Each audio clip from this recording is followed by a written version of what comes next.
Hello, this is Al Loveland, and welcome back to the 168 podcast, where we will talk about maximizing time to achieve your goals at home, in business, in your community, and with your health. What I want to talk about today before we get started is that a lot of problems that people have always think that they're from incompetence or things they do wrong or problems that they have. And what I want to talk about today is that, yes, that does happen sometimes. But in other cases, it happens because of success. You're doing things really well, which causes a change, and it takes more time to do that. Or change happens in your life, which changes the dynamic of your life and causes a lot of things to happen. And sometimes what happens to a lot of people, and just to share a lot of things with everybody out here, is that I am what's called a tornado because I have a personal problem of clutter. And my sister used to call me the tornado. She used to say I would come in a room and boom, there would be clutter all over the place because I was a really busy person at work, and I would always struggle with newspapers, magazines. They'd be all over the place. I'd always want to read them because I bought a lot of them, I spent a lot of money, and I want to read and get the knowledge of it, but I just didn't have the time, and after a while, I had to go throw them out. The one thing I want to talk about today is that some of the busiest people we have in our society are moms. They are raising children, they have their professional careers, and what happens in a lot of cases is they have too much work and too many things to do and not enough time.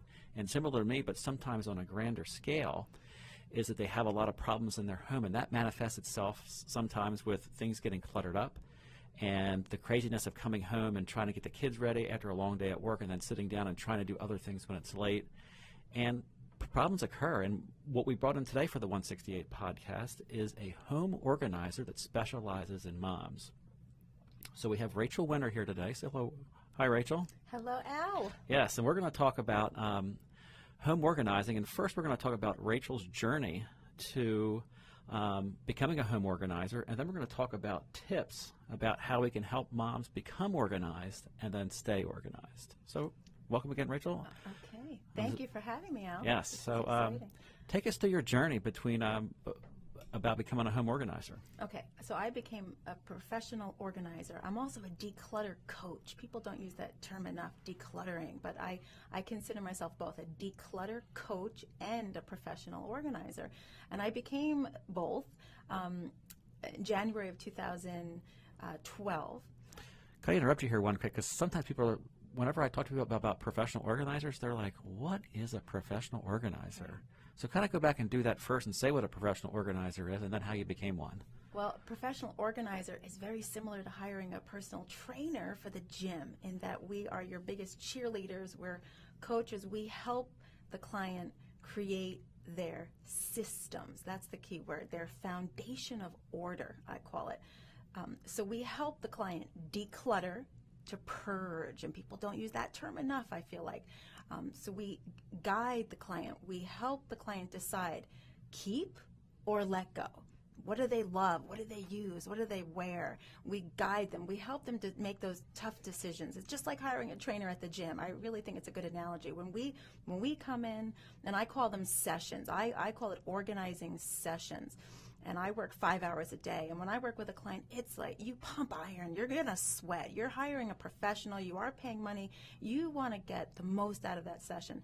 So we help the client declutter. We help them get organized. We help them create their system where there's a place for everything and a home for everything and a place for everything and everything in its place. That famous adage by Benjamin Franklin.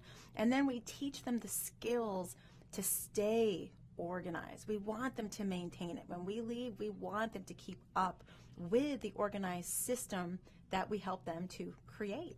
Awesome. Well, thanks so much for sharing that, because a lot of people listening to this that know me have a big smile on their face. So anyway, let's go through your journey about how you became a professional organizer. I'd love to hear it. Okay, here's my journey. Depression, that's my knee-jerk response when everyone asks me, how did you become a professional organizer?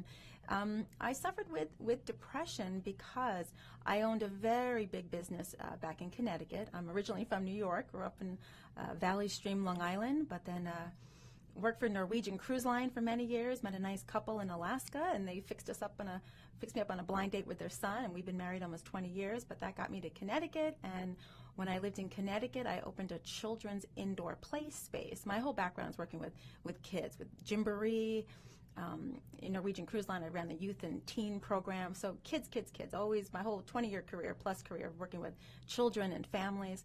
And I opened up this indoor play space, 8,600 square foot, huge facility, and I loved it. I had it for 5 years, had a 5-year lease. I had my own 2 children who are now 16 and 14, but when I opened my business back in 2005, they were 3 and 1. And my facility was 8,600 square feet. I was open 7 days a week. And so the irony was I wasn't with my own children. So it was tough. I loved it. I'm forever proud of it. It was called Playtime Village in Monroe, Connecticut. And but it took over my life. And the irony was I was never with my own 2 children, Julia and Jeremy. And then when my 5-year lease was up in 2010, I didn't know what to do. I was 38 years old. Didn't have a business to run anymore. My children were in school full day, and I think a lot of mothers can relate to this. Any moms out there who own their own businesses, it is tough. I describe my life as I had the job of a single man. It was very difficult owning a business and being a wife and being a mother. It was very hard, as much as I loved it and was passionate. So after my 5-year lease was up, I closed my business. So there I was, very depressed. I really was grieving the loss of my dream and my passion of owning a business, and I was so good at the work. But I was 38 years old, no business to run. I had closed it, and the school bus pulled away, and my kids were in school full day. So then at 9:05 in the morning, what do? So I didn't know where to go. I didn't know where to turn. So at 2 in the morning one night, I couldn't sleep, and there I was flipping through the channels, and I came across the TV show on A&E, Hoarders, and that was the first time I ever saw the term professional organizer on TV, and I was just riveted by the show. I was not familiar with hoarding. I had heard of the word, but I really never saw it. I was just fascinated with hoarding. And I grew up in an immaculately clean home. My mother can teach the high-level courses of NAPO, and we'll talk about what NAPO is.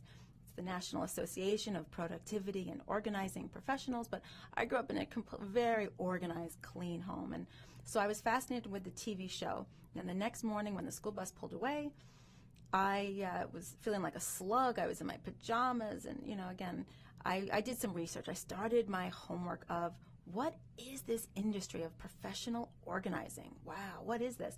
And did my research, and I found myself a job back in Connecticut. I looked up professional organizing companies, and I emailed them and said, I would like to join your team. I'd like to learn the industry.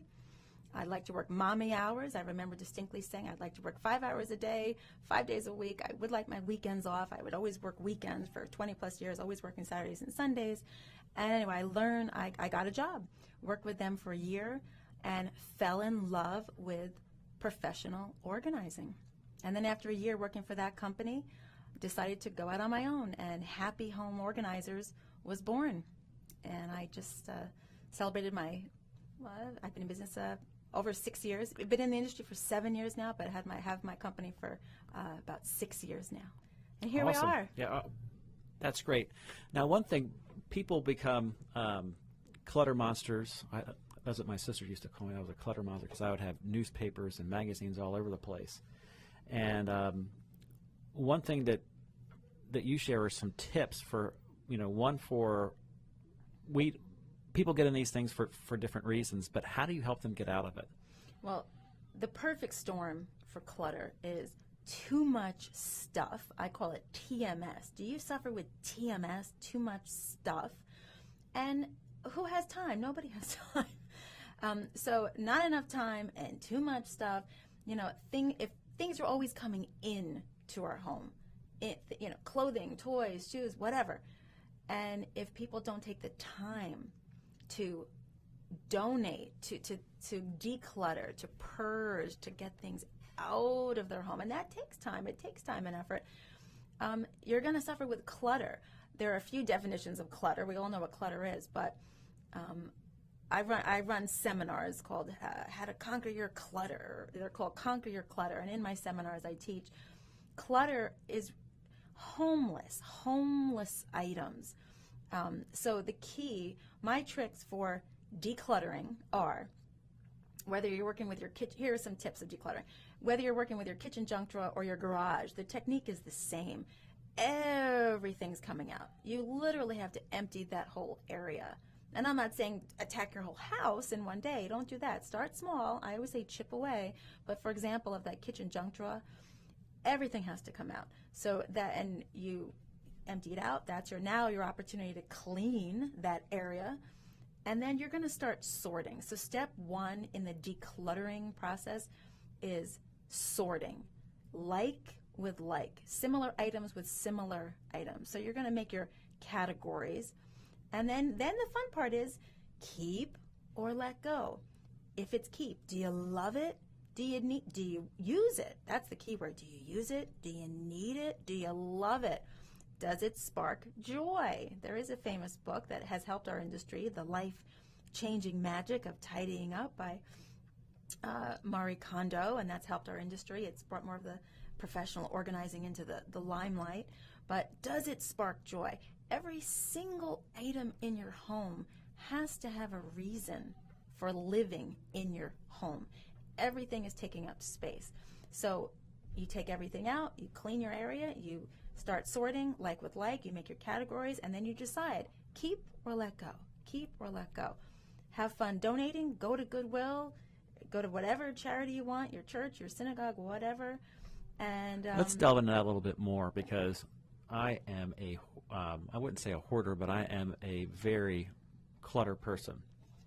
Well, take me through the process. Well, why? Can I ask you why? It's a good question. I just want to ask the questions. Maybe I can figure it out here at the end. I've been dealing with it now for about 40 years. So. There's a lot of psychology going on. Yeah, I know. Yeah. So and I preface, I'm not a therapist. I'm not a psychologist. I'm not a psychiatrist. But you have experience with people. Absolutely. So like a lot of cases, it's not really understanding. It's more like with 168 management, it's understanding the habits that people have with the time that they have that helps them either maximize their time to be able to become as efficient as possible. Because when you're dealing with clutter, I'll give you one thing. I think I've lost maybe about a year of my life looking for my keys, looking for my wallet, looking for a pen, looking for a bill. I remember one time I went around and I looked for about a day for this thing for my taxes. And I couldn't find it. Mm-hmm. And then at the end, I went back and I said, I just bought these brand new folders, and I opened up the new folder, and guess what was there? Mm-hmm. It was that tax form, because I was going to start a new thing, and I forgot that I had started it.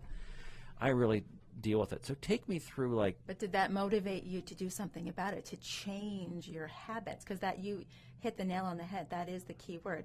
Habits, lifestyle. Being organized is a lifestyle, just like being healthy is a lifestyle. Yeah, let's delve more into that, to that lifestyle, because I think that's the key thing that people don't realize is that they kind of, I call it like there's like a tornado that you jump into during the day, and it kind of twirls you around, it spits you out in front of your bed at the end of the night, and so then you get up, get to the tornado, come back out of the tornado, go to sleep, and do it over again.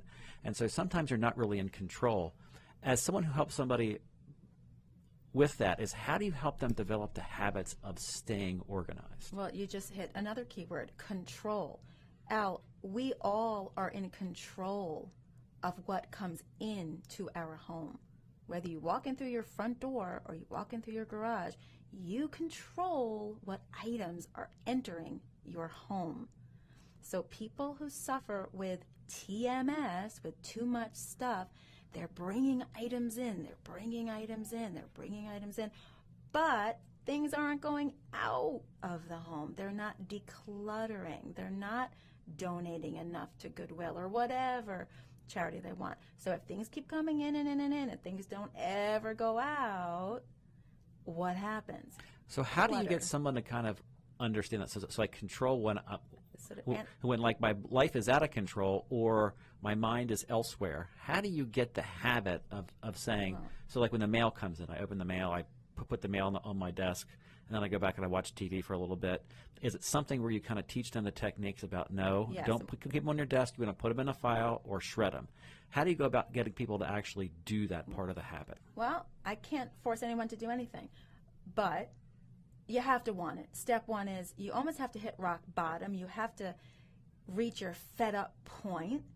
I can't find my clients. Professional organizers, we can't find our clients. They have to find us. You have to get to your fed up point, your rock bottom. You have to just get to a point where you realize, you recognize that you need professional help, and you're not going to live like this anymore. If your clutter is getting to the point where you can't have friends and family over, you're so depressed, you're so overwhelmed, you're so unhappy with your living situation, and you're going to be willing to spend money. By the way, professional organizers are not free. Someone say someone argue that we're a luxury item, and professional organizers are only for the wealthy. Only rich people hire professional organizers. Like only rich people hire personal trainers for the gym. And that, well, I don't, it depends. It's yes and no. Many of my clients, I'm not a luxury item. I'm a necessity, because unless they hire me, unless they spend the money on hiring my services, they're never going to change. It's never going to get better. So I come in like a personal trainer, and they're going to sweat, and they're going to pump iron. You know, that's my analogy. They're going to work out, and we're going to do it. My sessions are 5 hours, and for me, 5 hours is that magic number. It's physical work. For me, it's the physical labor, but the client is the decision maker. They're the boss. They're in charge. The professional organizer, we're guiding them, but the client is the boss. We have no right to decide what stays or what goes. How do we know what, keep or let go is? So they're the decision makers. They're driving the machine. We're guiding them. But all right, to answer your question about the skills, I teach my clients 3 very important skills of staying organized. Let's jump to that. My job is getting them organized, helping them to create their system, their organized system, their foundation of order, where there's a place for everything and everything is in its place. Well, we get to that by, first step is the purging. We have to declutter. Step one is decluttering. And people don't really use that term enough. People jump to the word organizing. Let me tell you, organizing comes later. Organizing's at the end of the whole journey, the whole process. The first step, if you're suffering with too much stuff, you've got to purge. Purge, baby, purge, I call it. And we're the biggest cheerleaders, for them. We help them decide, keep or let go. So the first step is you have to empty out your area, whether it's your kitchen junk drawer or your linen closet or your garage. Let me tell you, everything's coming out. You got to empty out that area. And you have to start sorting. So step 1 in the decluttering process is sorting. You're making your categories. You're just doing like with like. And then you're deciding, like if I'm doing my kitchen junk drawer, well, all the pens and pencils in one pile, and staples, and Scotch tape, and gum, okay, and just for an example, and what do we have? Rubber bands, office supplies, with whatever it is, whatever the category is. And then the client is the decision maker. They're deciding keep or let go. Let go is either donate or trash or sell. You make your categories. And then the fun part is once you get down to keep, I call it. And again, do you use the item? Do you wear it? Do you need it? Do you really need it? And do you love it? Do you love it? Does it spark joy? And if the answer is yes, then okay, the fun part is, the creative part, find a home. Every single item in your home has to have a home. So that's it. That's how you do it, okay? And then I teach my clients the skills. Here's how you maintain it. A lot of my clients worry, but Rachel, when you leave, how am I going to keep up with it? How am I going to stay organized? Here's how you do it. The 3 magic rules for staying organized. Home for every item. Where does it live? Number 2, like with like. Similar items live with similar items. You're not going to put I hope you don't put your underwear with your bathing suits or your t-shirts. Can underwear live with socks? Maybe. Okay, they're cousins, they're related. I make a game out of it. I make it play, make it fun. When I do a laundry room, for example, I'll find, the Bounce fabric softener on the dining room table. Well, the Bounce fabric softener wants to find its way home back to the laundry room. Where should it live? Should it live in the kitchen? No. Should it live in the bathroom? No, not really. It should live in the laundry room next to its brothers and sisters or cousins, the detergent, the fabric softener. It wants to find its way home. Every item wants to find its way home. So, home for every item. Where does it live? Number 2, like with like. Similar item lives with similar item. And the third and final rule, and this is a biggie, especially if you have too much stuff, one in, one out. Meaning, if you have 10 pairs of sneakers, for example, and you decide to buy yourself a new pair of sneakers, well, a pair's got to go, or even the 1 in, 2 out rule. It's the stuff equilibrium rule. If you have too much stuff, again, things are always coming in, things have to go out. So home for every item, like with like, and 1 in, 1 out. And I got those tips from a wonderful organizer when I first learned the industry. I'll give him credit, Andrew Mellon. I really like Andrew Mellon. So here's a shout out to Andrew Mellon. He's a Hope he's listening. Yeah, hi Andrew. Thank you for your tips when I was first learning. Okay. A couple of things I want to kind of wrap up there, because again, with 168 management is maximizing your time. And the one thing that Rachel's talking about is the one thing I want to make clear to everybody in your life is that you need to take time, not always doing, but maintaining. I like to call it clean, organize, maintain, and plan. I always have them when I track my time, I call it comp. And from that standpoint is it's taking that time to maintain things during the course of your week, because when you're always busy running around, if you don't take that time to sit down and keep your calendar organized or keep the things that it takes in your day to stay organized, you're going to start getting disorganized. The second thing there is to really go back and look at your 168, the amount of hours you have. And then second is to go back and look at your budget, because sometimes, you might need a personal trainer. Sometimes you might need an organizer. Sometimes you might need someone to come in and clean your home, because the time and the value of that time that you're doing might be needed to do other things, and kind of getting a professional organizer to help you with those 5 hours. You'd be doing it yourself, but you might not be doing it as effectively yourself, and so that time that you would spend doing that, you could be out doing other things. And so the question I've always asked is that the money that you would spend for the professional organizer, would you rather spend that money to free up the time to do other things that you enjoy in life and have a decluttered, clean home for you to do things? And so when you're sitting there thinking about these things, always remember that these problems that you had are not problems because you're somehow incompetent. It's just changes in life. And sometimes you don't know what you don't know, and sometimes what you know isn't so, and you're also not born with all these different habits. Some were born, like I can say right now, my sister is about as clean as they get, and I'm about as cluttered as they get. And we grew up at the same time in the same area. So we're different. We're different people.